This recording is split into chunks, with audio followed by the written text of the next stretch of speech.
সাঁইথিয়ায় ফের বিস্ফোরণ। গত শুক্রবারের পর আজ ফের বিস্ফোরণ হলো সাঁইথিয়ায়। প্রথমে 25 এপ্রিল, তারপর 27 এপ্রিল অর্থাৎ আজ 3 দিনের মাথায় সাঁইথিয়ায় বোমা বিস্ফোরণ। সাঁইথিয়ার হাতোরা গ্রাম পঞ্চায়েতের আকুডিহি গ্রামে বিস্ফোরণ হয়, উড়ে গেল মাটির বাড়ির দেওয়াল। গত 25 এপ্রিল বর্ষিজা গ্রামে বিস্ফোরণের তীব্রতায় উড়ে গিয়েছিল বাড়ির কংক্রিটের সীমানা পাঁচিল। 3 দিনের মধ্যে ফের বিস্ফোরণ সাঁইথিয়ায়।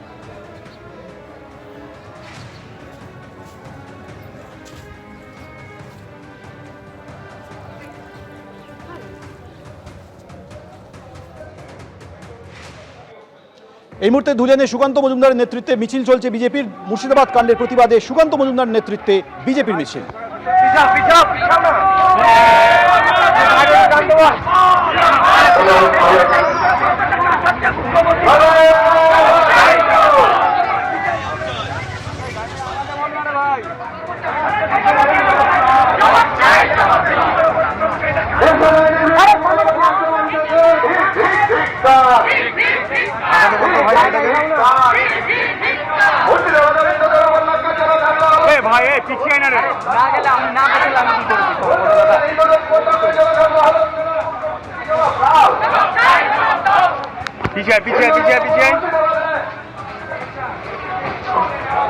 সরাসরি সেই ছবি দেখতে পাচ্ছেন। মুর্শিদাবাদ কাণ্ডের প্রতিবাদে পথে নেমেছে বিজেপি রাজ্য সভাপতি সুকান্ত মজুমদারের নেতৃত্বে ধুলিয়ানে এই মুহূর্তে চলছে মিছিল।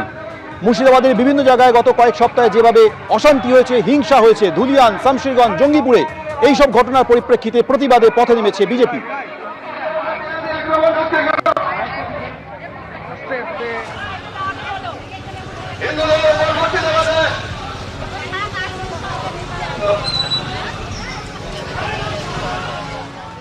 কাশ্মীরের পেহেলগাঁওয়ে জঙ্গি হামলার বদলা চাইছেন উড়ি হামলায় নিহত জওয়ানের বাবা। বারবার পাকিস্তান মদতপুষ্ট জঙ্গিরা হামলা চালিয়ে কেন পার পেয়ে যাবে, প্রশ্ন নিহত গঙ্গাধর দলুইয়ের বাবার। 2014 সালে জগৎবল্লভপুরের নিমবালিয়া গ্রামের যুবক গঙ্গাধর দলুই যোগ দেন ভারতীয় সেনাবাহিনীতে। 2016 সালে কাশ্মীরের উড়িতে পোস্টিং হয় গঙ্গাধর দলুইয়ের।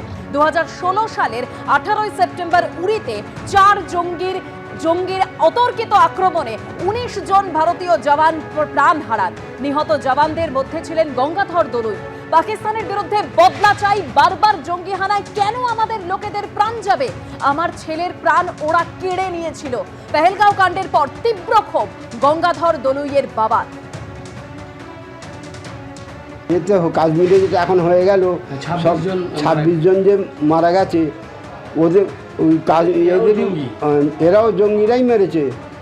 এখন পাকিস্তানের সাথে ধ্বংস করে দেওয়া উচিত। এই যে ঘন ঘন হয়ে যাচ্ছে, ওই ওদের তো কেউ মারা হয়নি। ওর দিনকে তো আমাদের ভারতের লোক যেহেতু মারেনি, কিন্তু সেরকম তো শোনা যায় না ওর দিনকে ওদের জায়গায় যে মেরে এসছে। চলে যাচ্ছে কেন? সে পাকিস্তানের লোকই তো করছে, তারা চলে যাচ্ছে তো খুবই লাগছে। তারা নিরীহ ভালো ছেলে, তারা বেড়াতে গেছে, তারা কি জানে? তার দিনকে যে ধ্বংস করলো, তাহলে তার প্রতিবাদ করা উচিত।